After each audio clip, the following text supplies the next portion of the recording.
नमस्कार। पिछले अध्याय में हमने मार्क्स का जीवन परिचय और उनकी रचनाओं के बारे में चर्चा की थी। आज हम मार्क्स का वैज्ञानिक समाजवाद और उसमें द्वंद्वात्मक भौतिकवाद पर चर्चा करेंगे। मार्क्सवादी समाजवाद को प्राय समाजवाद तथा वैज्ञानिक समाजवाद के नाम से जाना जाता है। मार्क्स अपने समाजवाद को इसलिए वैज्ञानिक कहता है कि इतिहास के अध्ययन पर आधारित है। उसके पहले साइमन, फोरियर तथा ओवन का समाजवाद वैज्ञानिक इसलिए नहीं था क्योंकि वह इतिहास पर आधारित न होकर केवल कल्पना पर आधारित था। मार्क्स का दर्शन बड़ा विराट तथा सुसंबद्ध है। कैटलिन के अनुसार उसकी क्रांतिकारी कदम वर्ग संघर्ष के सिद्धांत पर स्थित है। वर्ग संघर्ष अतिरिक्त मूल्य के आर्थिक सिद्धांत पर, आर्थिक सिद्धांत इतिहास की आर्थिक व्याख्या पर, व्याख्या मार्क्स हीगल के द्वंद्वात्मक पर और द्वंद्ववाद भौतिकवादी आध्यात्मिक विद्या पर स्थित है। इस तरह स्पष्टतः मार्क्स की विचारधारा के 4 आधार स्तंभ माने जाते हैं। पहला इसके अंतर्गत द्वंद्वात्मक भौतिकवाद, दूसरा इतिहास की भौतिकवादी व्याख्या, तीसरा है वर्ग संघर्ष का सिद्धांत और चौथा है अतिरिक्त मूल्य का सिद्धांत। ये चारों स्तंभ जिन पर मार्क्स ने अपने दर्शन का भवन निर्मित किया है, एक दूसरे से गुथे हुए हैं तथा उसकी विचारधारा की एक अविभाज्य इकाई है। आइए अब हम इसके अंतर्गत पहला देखते हैं द्वंद्वात्मक भौतिकवाद। कार्ल मार्क्स का संपूर्ण राजनीतिक दर्शन द्वंद्वात्मक भौतिकवाद के सिद्धांत पर आधारित है। इसी आधार पर उसने इतिहास के परिवर्तन और अध्ययन का भौतिकवादी दर्शन, वर्ग संघर्ष और साम्यवाद की स्थापना के विचार निर्धारित किए हैं। द्वंद्वात्मक भौतिकवाद मार्क्स के दर्शन की आधारशिला है, जिसका आश्रय समस्त साम्यवादी लेते हैं। Short history of the communist party of Soviet union में अधिकृत रूप से कहा गया है कि द्वंद्ववाद की सहायता से प्रत्येक दल प्रत्येक स्थिति में सही दृष्टिकोण बना सकता है, सामयिक घटनाओं के आंतरिक संबंधों को समझ सकता है, उनकी दिशा को जान सकता है और वह न केवल यह जान सकता है कि ये वर्तमान में किस प्रकार और किस दिशा में चल रही हैं, अपितु वह यह भी देख सकता है कि भविष्य में उनकी दिशा क्या होगी। यह दोहराना अप्रासंगिक नहीं होगा कि मार्क्स का द्वंद्ववाद अथवा द्वंद्वात्मक भौतिकवाद हीगल के द्वंद्ववाद पर आधारित है। यद्यपि हीगल के द्वंद्ववाद को मार्क्स ने बिल्कुल उल्टा कर दिया है। हीगल ने द्वंद्वात्मक के अंतर्गत होने वाले बौद्धिक क्रम को अस्तित्व में होना, बिगिनिंग, और अस्तित्व में न होना, नॉन बिगिन, और अस्तित्व में आना, बिकमिंग, के रूप में वाद, प्रतिवाद और संश्लेषण की संज्ञा दी। हम किसी भी अमूर्त एब्स्ट्रैक्ट विचार को वाद से प्रारंभ करते हैं। स्वाभाविक रूप से विचार में विरोध उत्पन्न होता है, जिसे हम प्रतिवाद कहते हैं। वाद और प्रतिवाद में द्वंद्व के फलस्वरूप समन्वय हो जाता है, जिससे एक नवीन विचार की उत्पत्ति होती है। इसे हीगल समन्वयवाद अर्थात संश्लेषण का नाम देता है। यही संश्लेषण आगे चलकर एक वाद हो जाता है, जो फिर प्रतिवाद का रूप ग्रहण करता है तथा उससे संश्लेषण द्वारा पुनः नया विचार उत्पन्न होता है। इस प्रकार यह क्रम निरंतर चलता रहता है। इस प्रक्रिया में पहले किसी वस्तु का निषेध, तत्पश्चात निषेध का निषेध होता है, जिसके द्वारा एक उच्चतर वस्तु अस्तित्व में आती है। सही अर्थों में द्वंद्वात्मकता विरोधी तत्वों का अध्ययन, विकास विरोधी तत्वों के बीच संघर्ष का परिणाम है। हीगल ने ऐतिहासिक और सामाजिक परिवर्तनों के प्रति अपने इस नवीन दृष्टिकोण के कारण यह निष्कर्ष निकाला कि इतिहास घटनाओं की केवल श्रृंखला मात्र नहीं है, प्रयुक्त विकास की एक प्रक्रिया है और विरोध उसका मुख्य प्रेरक सिद्धांत है। मार्क्स हीगल के द्वंद्ववाद से प्रभावित अवश्य हुआ, लेकिन उसने हीगल के आदर्शवाद की उपेक्षा की दृष्टि से देखा। मार्क्स कट्टर भौतिकवादी था, इसलिए उसका भौतिकवाद द्वंद्वात्मक भौतिकवाद कहलाता है।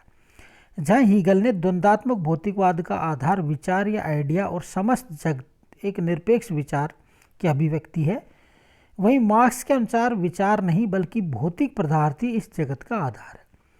भौतिक जगत की वस्तुएं तथा घटनाएं परस्पर अवलंबित हैं। भौतिक जगत में परिवर्तन होता रहता है। कुछ प्रवृत्तियां विकसित होती हैं, कुछ नष्ट होती हैं, तो कुछ की पुनरावृत्ति होती है। यह विकास क्रम निरंतर चलता रहता है। मार्क्स यह भी कहता है कि विकास की पृष्ठभूमि में समस्त प्राकृतिक पदार्थों में एक अभ्यांतरिक विरोध रहता है जिससे भौतिक जगत का विकास होता है। इसके 3 अंग होते हैं। पहला है वाद, दूसरा है प्रतिवाद और तीसरा है संश्लेषण या संवाद। मार्क्स इसको एक उदाहरण के द्वारा समझाते हैं कि यदि गेहूं के दाने पदार्थ के द्वंद्व का अध्ययन करें तो विदित होगा कि उसका विकास हो रहा है। उसे जमीन में गाड़ देने से उसका वह रूप नष्ट हो जाता है, वह अंकुर के रूप में प्रकट होता है। अंकुर भी अपनी नई स्थिति पर स्थायी नहीं रहता है, उसका विकास एक लहलहाते पौधे के रूप में होता है। इस संघर्षपूर्ण स्थिति का परिणाम यह होता है कि एक गेहूं के दाने के विकास के द्वारा अनेक दाने उगाते हैं। विकास का यही द्वंद्वात्मक सिद्धांत भौतिकवादी है। यदि गेहूं का बीज वाद है तो उसका पौधा प्रतिवाद है और पौधे का नष्ट होकर नए दानों का जन्म संश्लेषण है। यहाँ तो संघर्ष विकास के सोपान के रूप में क्रम से चलता रहता है और वह बाह्य न होकर आंतरिक। आइए अब हम देखते हैं कि इसकी विशेषताएं क्या हैं। पहली विशेषता यह है कि यह प्रकृति को अचानक एकत्र हुई वस्तुओं का संग्रह नहीं मानता है। प्रकृति का प्रत्येक पदार्थ एक दूसरे से संबंध तथा परस्पर निर्भर है। इस प्रकार द्वंद्वात्मक सिद्धांत विश्व में प्राकृतिक सावयवी एकता व्यक्त करता है। मार्क्स के द्वंद्वात्मक सिद्धांत की दूसरी विशेषता वस्तुओं की गतिशीलता है, यानी कि भौतिक पदार्थ गतिहीन नहीं है। प्रकृति के प्रत्येक कण, यहाँ तक कि रेत के छोटे से छोटे कण से लेकर सूर्य पिंड तक गतिशील है और उनमें परिवर्तन होता रहता है। प्रकृति में नित्य प्रतिद्वंद के आधार पर परिवर्तन होते रहते हैं और ये परिवर्तन नीचे से ऊपर की ओर ऊर्ध्वगामी होते हैं। प्रकृति के द्वंद्व के आधार पर पदार्थ विकासोन्मुख है। नवीन पदार्थों का निर्माण और प्राचीन का विनाश विकास क्रम है। अतः मार्क्स का द्वंद्ववाद चराचर जगत के सावयवी अध्ययन के साथ जीवन की गतिशीलता का भी अध्ययन है। तीसरी विशेषता है कि परिवर्तन मात्रात्मक एवं गुणात्मक दोनों प्रकार के होते हैं। गेहूं के एक अंकुर का कई दानों में परिवर्तन हो जाना यदि मात्रात्मक परिवर्तन है तो निषेध के निषेध द्वारा पानी का बर्फ में परिणत होना गुणात्मक परिवर्तन है। प्रकृति में जीव शास्त्रीय, रसायन शास्त्रीय और भौतिक शास्त्रीय क्षेत्र में यह परिवर्तन दृष्टिगोचर होता है। प्रकृति में यह परिवर्तन द्वंद्व के कारण होता है तथा मात्रा से गुण की ओर परिवर्तन आकस्मिक होता है। मार्क्स ने द्वंद्ववाद की चौथी विशेषता प्रत्येक वस्तु का आंतरिक विरोध है। वे कहते हैं कि प्रत्येक वस्तु के 2 पक्ष होते हैं, उसका सकारात्मक पॉजिटिव तथा नकारात्मक नेगेटिव स्वरूप, जिसमें निरंतर द्वंद्व या संघर्ष चलता रहता है। पुराना तत्व नष्ट होकर नवीन तत्व उत्पन्न होता है। इन दोनों का निरंतर संघर्ष ही विकास का क्रम है। कार्ल मार्क्स अपने द्वंद्वात्मक भौतिकवाद के सिद्धांत से यह प्रमाणित करना चाहते हैं कि पूंजीवाद के शोषक स्वरूप के स्थान पर साम्यवादी समाज की स्थापना किस प्रकार होगी। उसके लिए पदार्थ मैटर अंतिम वास्तविकता थी और एक ऐसे समाजवादी समाज की स्थापना जिसमें एक वर्ग द्वारा दूसरे वर्ग का शोषण न हो विकास की प्रक्रिया का लक्ष्य था। मार्क्स की धारणा थी कि वह हीगल की विश्वात्मा को एक आत्मिक शक्ति मानकर अपने द्वंद्ववाद संबंधी विश्वास और अपने भौतिकवाद से संयुक्त कर सकता है। इसके द्वारा उसने केवल उस महान शक्ति को ही खोज निकाला जो मानवता को निषेध तक संचालित करती है, बल्कि हीगल के द्वंद्ववाद को भी उल्टा खड़ा कर दिया, जिसके परिणाम स्वरूप उसके द्वंद्वात्मक भौतिकवाद का आविर्भाव हुआ। मार्क्स के अनुसार प्रत्येक युग में 2 या 2 से अधिक आर्थिक शक्तियों में विरोध रहा है और इस विरोध के कारण विकास होता रहा है। इस तरह द्वंद्ववाद के पीछे आर्थिक शक्तियाँ रही हैं। अब वर्तमान युग में पूंजीवाद और सर्वहारा वर्ग के संघर्ष के फलस्वरूप पूंजीवाद का अंत होगा और साम्यवाद की स्थापना होगी। द्वंद्ववाद में अपने विश्वास के कारण ही मार्क्स ने यह परिणाम निकाला कि समाजवाद अथवा साम्यवाद का भवन केवल पूंजीवाद की भस्म पर भी बन सकता है। कोल के अनुसार मार्क्सवादी द्वंद्ववाद का आधार निम्नलिखित है।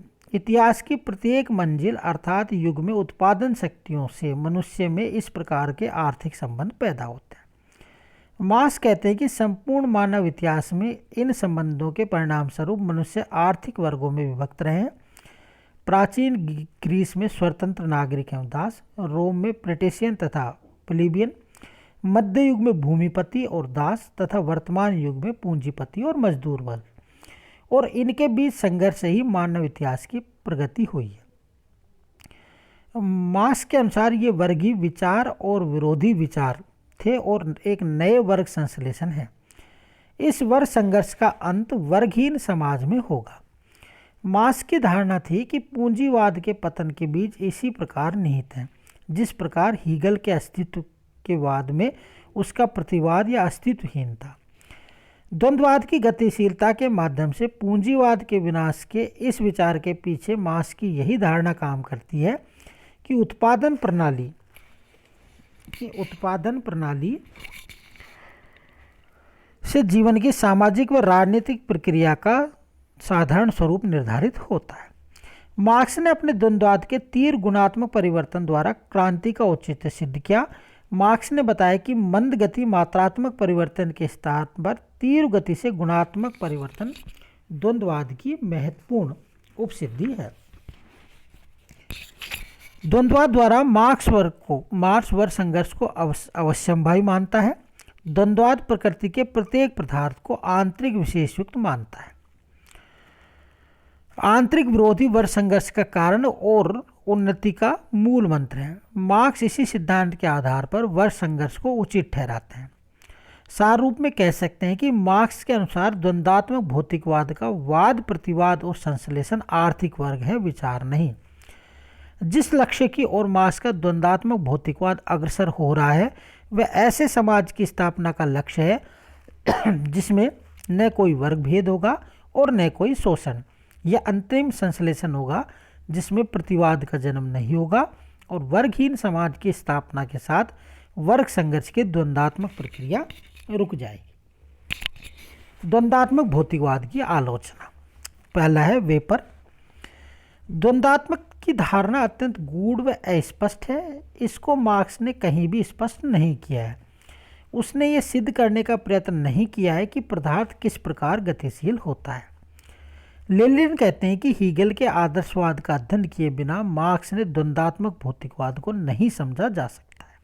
दूसरा, सामान्य रूप से यह माना जा सकता है कि संघर्ष मानवीय विषयों में महत्वपूर्ण भाग अदा करता है, किंतु उसे एक विश्वव्यापी नियम मानना या ऐतिहासिक विकास में उसे चालक शक्ति का श्रेय देना न उपयुक्त है और न ही आवश्यक है।